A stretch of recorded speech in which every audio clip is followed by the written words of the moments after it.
Dogs are faithful and intelligent animals. We admire and love them for their unconditional affection, loyalty, and playful exuberance. Nevertheless, dogs and humans are very different creatures. Dogs have some innocent but irksome tendencies, like barking, leash pulling, jumping, digging, chewing, and eating garbage, that can sometimes make them difficult to live with.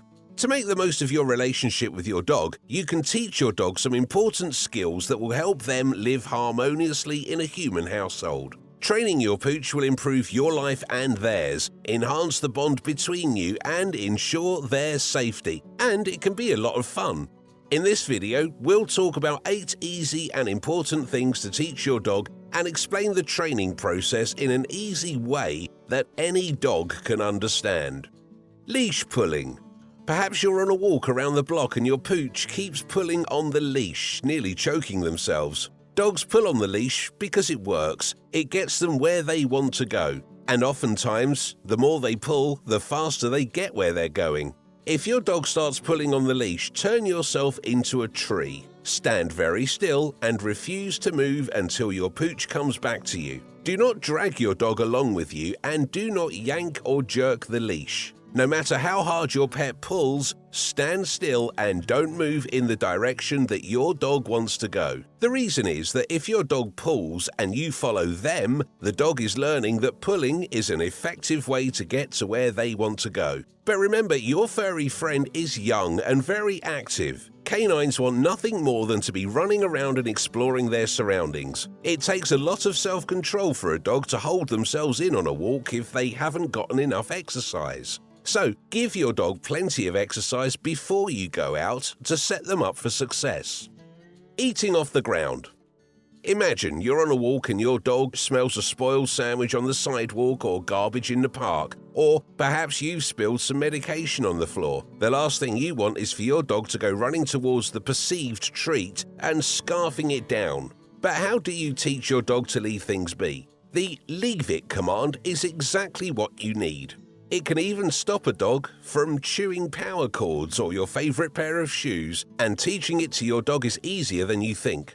Place a treat on the floor with your toe or hand over it and say, "Leave it." Your dog will lick and nose at you and try to get that treat. Eventually, though, they will stop trying and glance away. As soon as your pet stops trying, give them a huge fuss and a reward. After repeating several times, you can now make things more difficult. Drop a treat on the floor and say "leave it." If your dog goes for it, cover the treat and say no. If they ignore it, immediately reward them with a treat from your other hand. After several repetitions, your dog will understand the meaning of the leave it command. Most dogs learn this command within an hour. And remember not to use the treat on the floor to reward your dog. It's time for your dog to understand that this isn't about eventually getting the item. After all, dropped medication will never be up for grabs. And make sure the reward treat is of higher value than the floor treat. This emphasizes that leaving certain things alone leads to the chance for even better things.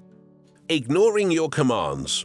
Many dog owners get frustrated when their pup ignores their commands. More often than not, dogs ignore us because we have unwittingly trained them to do so. If you keep telling your dog to get off the counter or calling them to come to you and they don't listen, then you are actively training them to ignore you. We need to make our words count in dog training. Remember the main principle: the behavior that is rewarded gets repeated. If good things tend to follow a behavior, a dog will do more of it. If they don't, he'll do less of it. Let's take the come command, for example. You may get frustrated if your pup refuses to come when called, but no matter how upset you are, you must reward and praise that dog when they finally come. If you scold them when they get back to you, you are making them less likely to listen to you next time. And be aware that owners typically call their dogs just before it is time to go home from a park. By doing so, your dog learns that coming when called ends the fun, and they'll do less of it. Likewise, many dogs refuse to follow our commands because it's not worth it. Why in the world would your dog want to come back to you when there is a super exciting dog to play with at the park? Make sure to use a high-value treat to make yourself more interesting than whatever else is out there. The quiet command. Imagine you are on a walk with your dog and your pooch starts barking at other dogs or people, or your dog barks excessively inside your home. Barking is a natural reaction for most canines, but sometimes it can become an annoyance, and there are ways you can stop that. Dogs bark for several different reasons. They may bark to get your attention, some playtime, ask for food, or to get out of the crate. In these situations, don't respond, don't touch them, don't even look at them. Your attention only rewards them for being noisy. Dogs may also bark at people or other dogs if they haven't been socialized well enough. Dogs want to protect their territory, and a dog who has had experience with different types of people like cyclists, people in wheelchairs, and children is less likely to bark at them. It's important to let your dog meet different people and other dogs. Another reason for a dog's barking is boredom or loneliness. Dogs are pack animals. When they are left alone for long periods of time, they can become bored or sad and often bark excessively because they are unhappy. Dogs with separation anxiety may also develop behavioral issues such as chewing furniture. Make sure your dog is getting sufficient physical and mental exercise. A tired dog is a good dog and one who is less likely to bark from boredom or frustration. If you work longer hours, it is a good idea to have someone stop in and check on your pet. But let's now talk about how to teach your dog the quiet command. It's much easier than you think. To do this, you will first need to teach your dog the speak command. Do something that will cause your dog to bark, like holding a treat in front of them for a few minutes. Your dog will eventually get frustrated and bark at you. As soon as your dog barks, immediately mark the behavior with a command like speak and reward them with a treat. Repeat until your dog learns to bark when you say speak. Most dogs pick it up within an hour or so. The key is to wait for the dog to bark. Once your dog learns to consistently bark when you say speak, you can teach them the quiet command. Hold a treat in front of their nose and say speak. Your dog will bark because he knows the meaning of the speak command. Now, wait for your dog to stop barking. Once there is 1 or 2 seconds of quiet time, immediately mark the behavior with a command like quiet. Give your dog the treat and a huge fuss. After several repetitions, your dog will understand the meaning of the quiet command. Most dogs will learn both the speak and quiet commands in one single training session. Jumping. You walk in the door after a long day of work and your adorable dog jumps up to give you a big kiss. Or perhaps your dog jumps on your guests or the kitchen counter to steal some food. You do not want him to feel rejected, but he is now a big boy and this jumping is too much to take. This is another behavior that can be trained out of dogs. Oftentimes, dogs jump because they like to sniff a person's face. Dogs greet each other nose to nose and they want to do the same with us. Since our noses are not at their level, they jump up to reach our face. The first step is to ignore the behavior and only give attention when they have all their paws on the floor. If your dog jumps on you and you give them some kind of attention, like looking at them, touching them, or talking with them, you're basically telling them you approve of this behavior and therefore jumping continues to happen.